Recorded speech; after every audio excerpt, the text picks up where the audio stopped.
देखिए, जो ऑपरेशन 48 घंटे के लिए पाकिस्तान ने लॉन्च किया था, जिसमें उसका मंसूबा यह था कि वो भारत के मिलिट्री इंस्टॉलेशन को टारगेट करेगा, उसमें वो कामयाब नहीं हो पाया। 8 घंटे में भारत ने वो कर दिया, जिसकी वजह से पाकिस्तान को समझ में आ गया कि भाई अब उसका तो कुछ नहीं चलने वाला है, वो तो भारत को कोई नुकसान नहीं पहुंचाने वाला। लेकिन वो किसी काबिल नहीं बचेगा, इसलिए वो बार बार सीज फायर जो है वो चिल्लाने लगा। टिक्कू सर, अगर हमारे 10 मई की रात की क्रोनोलॉजी को समझें तो हमारे राफेल स्कैल्प मिसाइल को दाग रहे थे, Su-30 को दाग रहे थे, और हमारी ब्रह्मोस मिसाइल सटीक निशाना लगा रही थी, जिसकी शुरुआत चकलाला नूर खान एयरबेस से होती है और अंत उसका होता है जकोबाबाद और भोलारी में। इसी ने पाकिस्तान को डरा कर रख दिया।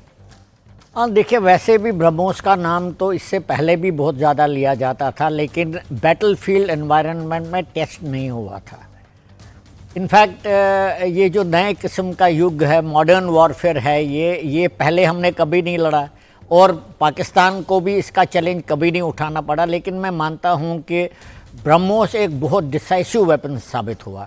S-400 को हमने यूज़ किया, लेकिन बहुत कम यूज़ किया। लेकिन ब्रह्मोस जो है, मैं मानता हूँ कि इस पूरे युद्ध में अगर कोई वेपन सिस्टम बड़ा ज़बरदस्त साबित हुआ, दो हैं, आकाश और ब्रह्मोस, लेकिन ब्रह्मोस बहुत ज़्यादा इफेक्टिव साबित हुआ। देखिए, मैं आपको एक चीज़ बताना चाहता हूँ। एक हमने ये जो AEW या तकरीबन वो वैक्सी है, हमने कैसे मारा उसको? हमने उसको ट्रैक किया, हवा में ट्रैक किया। हवा में ट्रैक करते करते करते पूरा हमने उसको ट्रैक किया और फिर वो लैंड हुआ।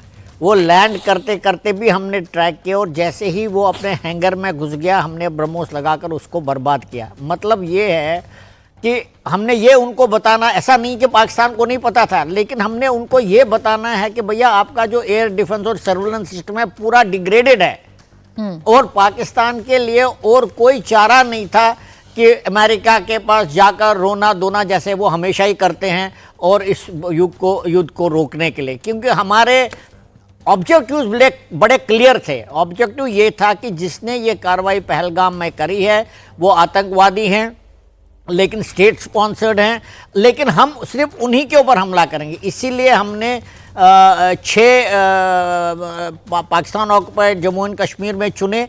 वो तकरीबन उसमें से 2 LET के हैं और बाकी सब हिजबुल मुजाहिदीन के ट्रेनिंग एरियाज थे, और 3 हमने पाकिस्तान, मेनलैंड पाकिस्तान में किए, पंजाब वगैरह में किया। तो बिल्कुल क्लियर थे हमने किसको मारना है। लेकिन अनफॉर्चुनेटली और फॉर्चुनेटली फॉर अस कि पाकिस्तान ने बिल्कुल क्लियरली दिखाया, भाई पहले तो हम इनको स्ट्रेटेजिक एसेट्स बोलते हैं, ये तो इनकी फर्स्ट लाइन ऑफ डिफेंस हो गई। कोर कमांडर भी आया उनके नमाज जनाजा में, और उनका DIG, मतलब बिल्कुल क्लियर था। उसके बाद उनके पास कोई चारा ही नहीं था, बल्कि हमारे ऊपर वो हमला करते, और उनके पास ड्रोन है, ड्रोन से हमला किया और वो नाकारा साबित हुए।